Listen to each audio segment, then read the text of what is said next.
மத்திய சென்னையில் போட்டியிடும் திமுக வேட்பாளர் தயாநிதி மாறன் அன்னை சத்யா நகரில் அமைச்சர் சேகர் பாபுவுடன் இணைந்து வாக்கு சேகரித்து வருகிறார். கூடுதல் விவரங்களுடன் இணைகிறார் செய்தியாளர் சுப்புராமன். சுப்புராமன், வணக்கம். களத்தகவல்கள் என்ன? வணக்கம் அகிலா. தமிழகத்தில் நாடாளுமன்ற தேர்தலானது வருகிற ஏப்ரல் 19ஆம் தேதி ஒரே கட்டமாக நடைபெறும் என்று அறிவிக்கப்பட்டுள்ளது.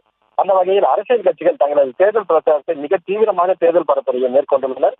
இந்த நிலையில் மத்திய சென்னை நாடாளுமன்ற தொகுதியில் 4 முனை போட்டி நிலவக்கூடிய நிலையில் மத்திய சென்னை நாடாளுமன்ற திராவிட முன்னேற்ற கழக வேட்பாளர் தயாநிதி மாறன் அவர்கள் இன்று அன்னை சத்யா நகரில் வீதி வீதியாக சென்று பொதுமக்களிடையே உதயசூரியன் சின்னத்திற்கு வாக்குகளை சேகரித்து வருகிறார். பொதுமக்களும் கட்சி நிர்வாகிகளும் ஆரத்தி எடுத்தும் மலர் தூவியும் மாலை அணிவித்தும் சிறப்பான வரவேற்பை கொடுத்து வருகிறார்கள். மலர் தூவிய பெண்களிடம் இருந்து மலர்த்தட்டை வாங்கி அவர்கள் மீதே கொட்டி அமைச்சர் சேகர் பாபு அவர்கள் மகிழ்ச்சியை வெளிப்படுத்தினார். இந்தியா கூட்டணி சார்பாக மத்திய சென்னை நாடாளுமன்ற தொகுதியில் போட்டியிடக்கூடிய தயாநிதி மாறன் அவர்கள் இன்று தனது ஆதரவாளர்களுடன் அன்னை சத்யா நகரில் நடந்து சென்று வீதி வீதியாக பொதுமக்களிடையே உதயசூரியன் சின்னத்திற்கு வாக்குகளை சேகரித்து வருகிறார்.